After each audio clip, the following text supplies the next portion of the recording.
बिस्मिल्लाहिर्रहमानिर्रहीम। अस्सलाम वालेकुम। मैं हूं Yasin Shakir, business coach, trainer, NLP। Sir, business में कस्टमर्स की वजह से बड़े परेशान हैं, तो आज मैं आपको ऐसी 5 ज़बरदस्त स्किल्स बताने वाला हूं जो कि बड़ी ज़बरदस्त किताब hug your haters, Jay Baer की बड़ी शानदार किताब है। ये आपके सामने किताब का फ्रंट पेज शो हो रहा है, आप इसको देखिएगा। अगर आपको मौका मिले तो इसे पढ़िएगा ज़रूर। आपको पढ़ने के लिए अगर वक्त नहीं है तो ये व्लॉग आपके लिए शानदार व्लॉग है, क्योंकि वो चीज़ें जो आपने किताब पढ़कर अप्लाई करनी हम आपको वैसे ही बता देते हैं कि आप इनको अप्लाई करें, इंशाल्लाह आपको फ़ायदा होगा। सर, कस्टमर्स के बगैर मैं हमेशा कहता हूँ अपने बिजनेस ट्रेनिंग में, बिजनेस कोचिंग सेशंस में, ऑनलाइन सेशंस में कि जनाब कस्टमर्स के बगैर आपका बिजनेस बेकार है, क्योंकि आप बिजनेस करते ही कस्टमर्स के लिए।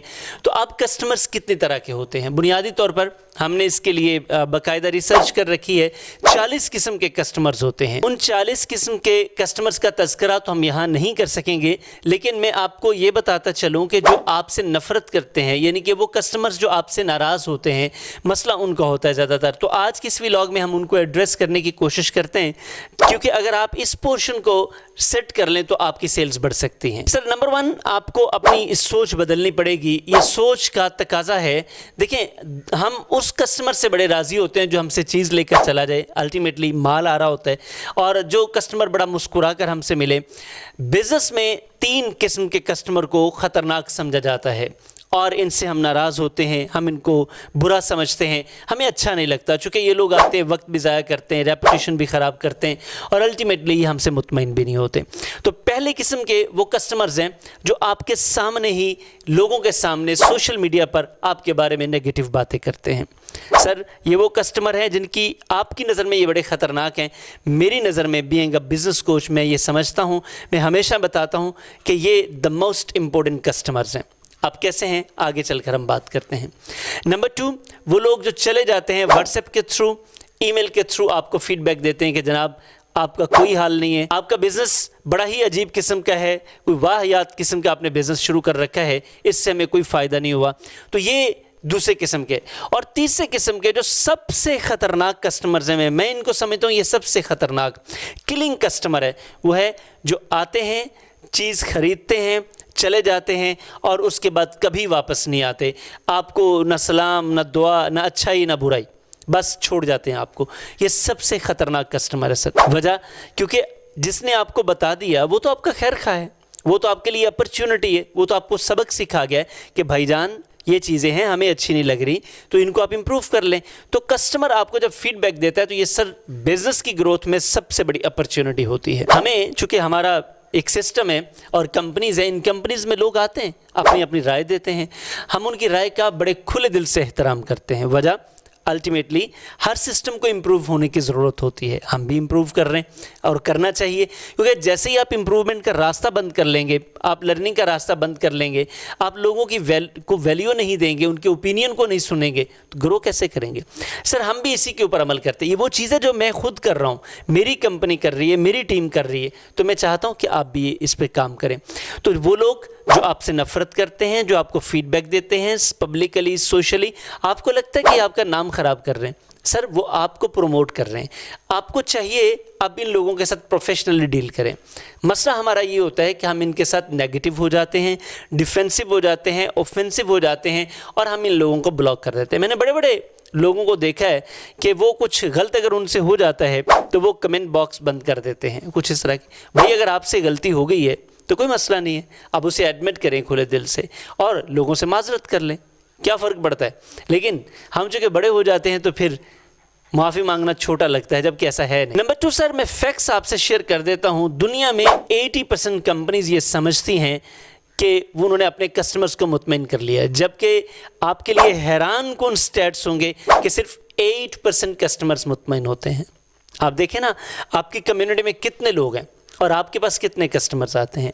और जो मैं 8% बता रहा हूँ, ये भी अच्छी कंपनीज का बता रहा हूँ। अगर आपके पास कम्युनिटी में से 8% लोग भी आ जाएं तो आपके तो वारे न्यारे हो गए, आपका तो बिज़नेस चल गया। मैं मिसाल देता हूँ, आपकी कम्युनिटी में 30,000 लोग और आपके पास अगर 8% भी आ जाएं, 8%, मिसाल के तौर पे आपका शॉपिंग मॉल है और आपके पास उसमें से 8 या 10% लोग आ जाते हैं जो कि आपसे सेटिस्फाइड हों।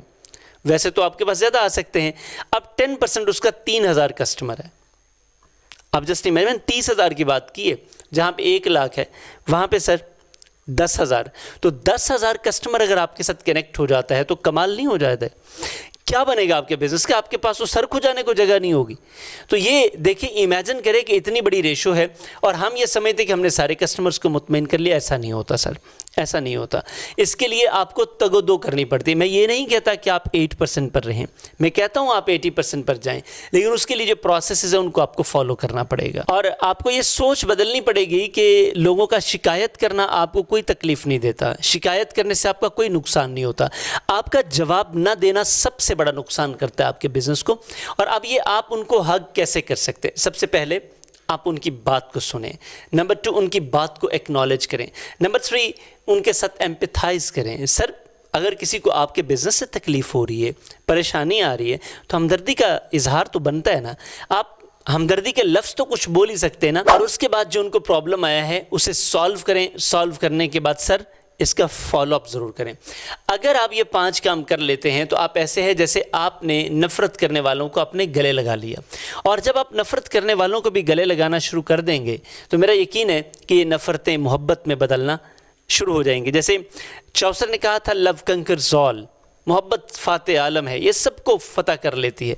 तो लगाए ना, शुरू करें आज से। नंबर 3 सर, ये जो पब्लिक में आपके बारे में बुरी बात कहते हैं, आपके ब्रांड के बारे में, आपके बिजनेस के बारे में, आपकी सर्विसेज के बारे में जो पब्लिक में बात करते हैं, तो सर आपको इनको पब्लिक में ही जवाब देना है, क्योंकि उन्होंने पब्लिक में बात की है।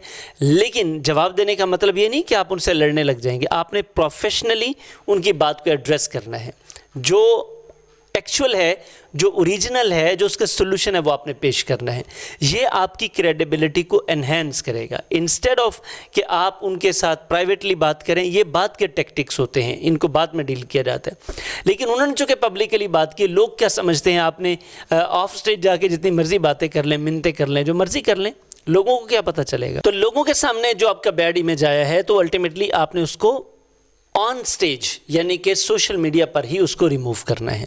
और इसके लिए मुकाबला नहीं करना, आपने जो लॉजिकल प्रोफेशनल उसका सिस्टम है वो आपने रिजॉल्व करना है। हाँ, इसके लिए एक टैक्टिक है कि आप उस पर्सन से इन पर्सन रब्ता ज़रूर करें कि जनाब आप अपनी अपनी कंप्लेंट्स जो है ना वो हमसे शेयर करें। वो आपसे खुलकर बात करेंगे। जो पब्लिकली कर सकता है वो आपसे भी करेगा, लेकिन मैं आपको ये गारंटी करता हूँ कि एक बार करेगा। जब आप उनके प्रॉब्लम को एड्रेस कर देंगे, आप उनको एक्सप्लेनेशन दे देंगे, लोग समझते हैं और समझ जाते हैं। और जो नहीं समझते फिर उनके भी सोल्यूशंस होते हैं कि उनके साथ क्या किया जा सकता है। नंबर 4, वो लोग जो प्राइवेटली आपको मैसेज करते हैं, प्राइवेटली आपके बारे में बात करते हैं, किसी के थ्रू आपको पैगाम भेजते हैं, अपने हमसायों को बताते हैं, दोस्तों को बताते हैं, आपके दोस्तों को बताते हैं, आपके एम्प्लॉइज़ को बताते हैं, किसी को भी बताते हैं कि जनाब आपका सिस्टम ठीक नहीं है। तो आप, चूँकि ये वो लोग हैं जो सामने नहीं आना चाहते, तो जिस तरह के मीडियम में वो चाहते हैं आपको चाहिए उनको अप्रोच करना, उनसे रब्ता करना। जाकर आपको मिलना पड़ता है तो इनको आप जाकर मिलें। ये आपके किसी फ़ोन कॉल का मुंतज़िर हैं तो आप फ़ोन कॉल करें, ये मैसेज के मुंतज़िर हैं मैसेज करें। किसी भी तरीके से आप इनको अपॉलॉजी का लेटर भी लिख सकते हैं, ईमेल जैसे लिखते हैं, मैसेज लिखते हैं, तो लिखने चाहिए आपको। मैंने ज़ाती तौर पर इसको प्रैक्टिस किया हुआ है और इसका बड़ा फ़ायदा होता है। मैं इस सिलसिले में आपको अपनी एक एग्जांपल देता हूँ। हमने एक पिछले साल कोर्स अनाउंस किया और उस कोर्स की रिक्वायरमेंट ये थी कि सब लोग लाइव आएंगे और लाइव अटेंड करेंगे। चूँकि प्रैक्टिकल था तो हमने रिक्वायरमेंट ये रखी थी। वो साहिब चूँकि हमारे उससे पहले कोर्सेज ले चुके थे और हमारा तरीक़ाकार ये होता है कि हम लाइव सेशन लाइव रिकॉर्ड करते हैं और फिर नेक्स्ट डे अपने फैमिली को शेयर कर देते हैं जो हमारे ग्रुप्स का हिस्सा होते हैं। तो अब हमने चूँकि वो लाइव रिकॉर्ड नहीं किया, वो लाइव ले नहीं सके, एक अच्छे कंपनी में CEO हैं, तो अब उन्होंने जब कोर्स मुकम्मल हो गया उनको तो एक भी लेक्चर नहीं मिला। फ़ी उन्होंने एडवांस में पे कर रखी थी और वो उनको टाइम भी ना मिला। इतने दिनों में वो कहीं मसरूफ़ रहे अपने बिज़नेस मीटिंग्स में या सोन एक्चुअली इश्यूज़ होते हैं और जेन्युइन थे उनके इश्यूज़, मसरूफ़ियत थी उनकी। जब कोर्स मुकम्मल हो गया तो उन्होंने हमारी सेल्स टीम के जो मैनेजर हैं उनके साथ रब्ता किया और उन्होंने उनको फ़ीडबैक दिया कि ये मेरा फ़ीडबैक आपने CEO साहब को पहुँचाना है ताकि वो भी सुन लें।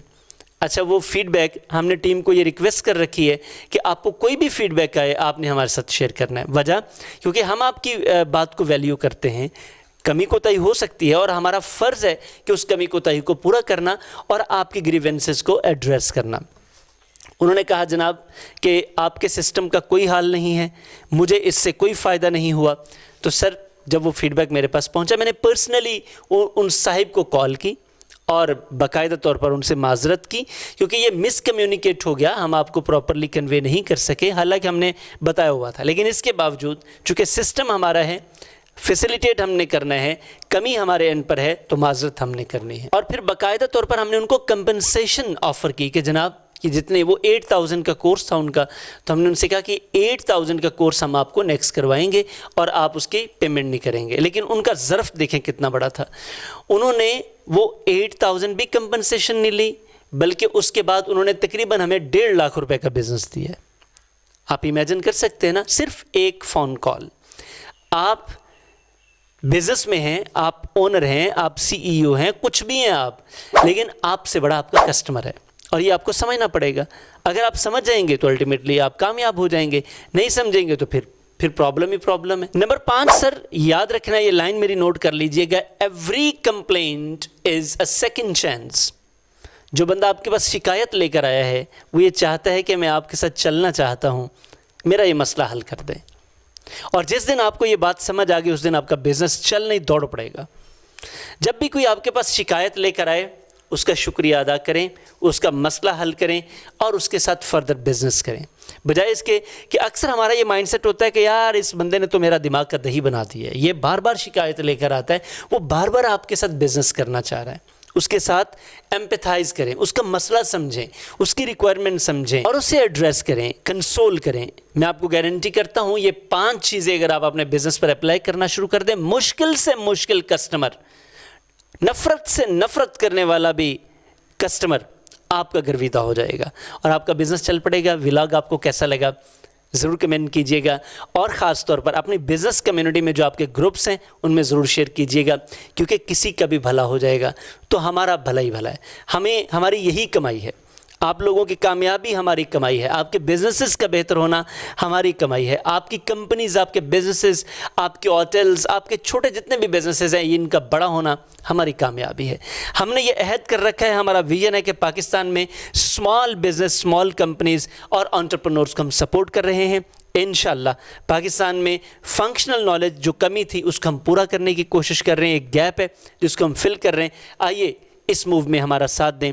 साथ आप कैसे दे सकते हैं, चैनल को सब्सक्राइब कर लें और बेल आइकन को ऑल पर क्लिक करें और कम से कम अपने 10 से 20 दोस्तों को ज़रूर लेकर आएँ इस चैनल पर। एक बड़ी कम्युनिटी, हम जब तक तरक्की नहीं करेंगे, बिजनेसमैन तरक्की नहीं करेगा, रोज़गार नहीं बढ़ेगा, इकॉनमी नहीं बढ़ेगी, हम आगे नहीं बढ़ सकेंगे। यही हमारी ख्वाहिश है, यही हमारी जद्दोजहद है। आइए हमारा साथ दें, इंशाअल्लाह हम एक अच्छी कम्युनिटी डेवलप कर रहे हैं, ऑलरेडी अच्छी कम्युनिटी है, आप भी इसका हिस्सा बने, इंशाअल्लाह इससे बड़ा फ़ायदा होगा। Thank you very much. आपसे मुलाकात होती है नेक्स्ट व्लॉग में। अल्लाह हाफिज़।